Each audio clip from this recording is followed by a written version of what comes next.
BJP मुझे गायब करना चाहती है और दीगर हिज़्ब इख्तिलाफ की पार्टियां के लिए मेरा वजूद सिर्फ वोट डालना और अपनी खबर में जाकर सो जाना है। इसीलिए आप देखते हैं कि समाजी इंसाफ है सर कि 4% मुसलमान जीत कर आते हैं। सर इस ऐवान में ओबीसी समाज के एमपी अब अपर कास्ट के एमपी के बराबर हो चुके हैं। ओबीसी समाज के एमपी अब अपर कास्ट एमपी के बराबर हो चुके हैं और 14% मुसलमान सिर्फ 4% जीत कर आते हैं। CSDS का डेटा ये बताता है कि इस मुल्क में जो वोट बैंक है, जो एक मुश्त वोट डालता है वो अपर कास्ट का है। मुसलमान का कभी ना वोट बैंक था ना कभी रहेगा। सर 4 जून के बाद 6 मुसलमानों की मॉब लिंचिंग हुई। 11 घरों को मध्य प्रदेश में मोदी के बुलडोजरों ने निस्तनाबूद कर दिया। हिमाचल प्रदेश में एक मुसलमान के दुकान को लूट लिया गया और हिज़्ब इख्तिलाफ की पार्टियों की तरफ से सन्नाटा है। शायद अब वक्त आ चुका है कि लफ्ज मुसलमान का नाम लेना भी अब उस पर पाबंदी आयद कर दी जाएगी। सर मैं ये बताना चाह रहा हूँ नरेंद्र मोदी को जो मैंडेट मिला है। एक मिनट आप लोग बैठ जाएं, कृपया आप लोग बैठ जाएं। श्री मनसुख मांडविया जी आप लोग बैठ जाएं, कृपया माननीय सदस्य बैठ जाएं। श्री मनसुख मांडविया जी, मनसुख मांडविया जी कृपया आप लोग बैठ जाएं। अपने प्रारंभिक कृपया आप लोग बैठ जाएं। माननीय आप लोग बैठ जाएं। माननीय सदस्य बैठ जाएं। माननीय सदस्य ने अपने प्रारंभिक भाषण में जो शब्द प्रयोग करा है उसको ऑथेंटिकेट करा जाए। और अभी उन्होंने उल्लेख करा कि मोदी के बुलडोजर ने वहां मॉब लिंचिंग करा है, उसको भी ऑथेंटिकेट करा जाए। निश्चित तौर से इसको ठीक है। उवैसी साहब जब भी कोई बात नहीं सर आप चेयर पर बैठे हैं जी, इसलिए आप मंत्री जी को पेट में दर्द हुआ, माशाल्लाह शुक्रिया उनका। नहीं तो सर मैं बोल रहा था यही है ये अरे नहीं मंत्री इससे बुरी बात क्या है? पेट में दर्द हो सकता है, वो दर्द ये सब ठीक अच्छा है। दर्द हुआ, चलिए दर्द हुआ दिल का दर्द हुआ। तो सर जो नरेंद्र मोदी को मैंडेट मिला है वो सिर्फ और सिर्फ मुसलमानों की नफरत पर हिंदुत्व की वजह से मिला है। I would like to say it is not Modi's in dock but every single person voted him despite his anti Muslim voice and I would like to tell the opposition parties this is not a moral victory for you, this is a victory of majoritarianism. Everyone should contemplate and do introspection. Why is it that the OBCs and the upper caste are getting their due representation? Why are the Muslims not getting? Are we here only to vote for you and not to get elected?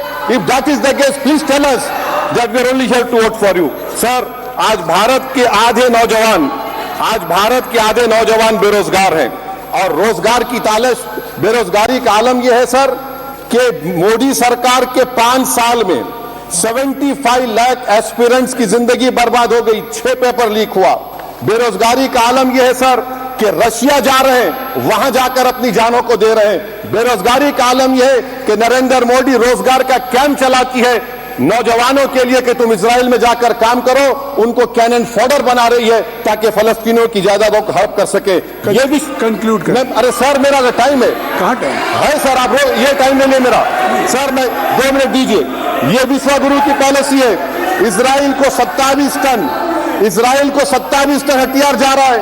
9 million Bharat के लोग gulf में काम करते हैं, क्या असर पड़ेगा? 47,000 Israeli फलस्तीनी मार चुके हैं। क्या है हमारी पॉलिसी सर? क्यों हथियार दे रहे हैं सर? नस्ल कैसी हो रही है? सदर जमहूरिया के खुद राष्ट्रपति के सर, मैं इसी पे बोल रहा हूँ सर, इसमें लिखा हुआ है फॉरेन पॉलिसी के ऊपर। आप पैराग्राफ नंबर 25 देख लीजिए। सदर जमहूरिया में सैचुरेशन अप्रोच है। क्यों नहीं मोदी सरकार माइनॉरिटीज को फ्री स्कॉलरशिप को डिमांड करती है सर? उसको आपने बजट कम कर दिया सर। बनारस का बुनकर 18 महीने से मंडी का शिकार है, सूरत और बेंगलुरु जा रहा है सर। आखिरी बात कंक्लूड कर रहा हूं, आखिरी बात सर, पनून केस में निखिल गुप्ता, मोदी ने कहा था कि मैं घर में घुसकर मारा, तो निखिल गुप्ता को किसने ऑर्डर दिया था पनून को मारने का? अगर नहीं दिया तो उसको बचाइए, और अगर दिया नहीं तो फिर उस पर पीएमएलए क्यों नहीं लगाकर सर समाप्त करो। कमेटी बनाई आपने, उसका क्या हुआ सर? हम एससीओ को नहीं जा रहे सर। मैं आपको बता रहा हूं कि मैं अपनी इस तकरीर को टीपू सुल्तान की नजर, सुनिए सर, अब हो गया खत्म कर रहा हूं सर। मैं अपनी तकरीर को टीपू सुल्तान की नजर कर रहा हूं। ये टीपू सुल्तान की फोटो है क्या आप इससे भी नफरत करेंगे?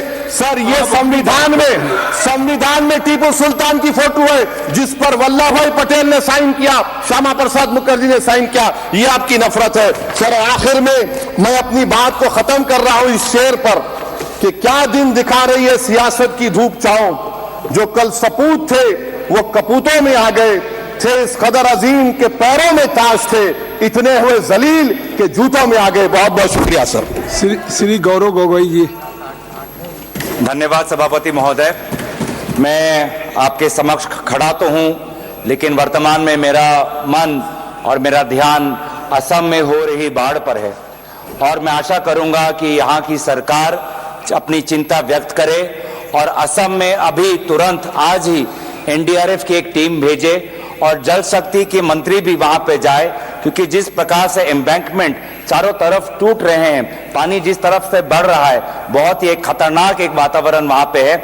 आप भी बिहार और यूपी में देखते हैं कि कितना बाढ़ के और कटाव से लोगों को कितनी परेशानी होती है और इसीलिए मैं चाहता हूं कि यहाँ की सरकार असम में होती हुई बाढ़ के प्रति अपनी चिंता व्यक्त करते हुए आज ही एक एनडीआरएफ की टीम भेजे।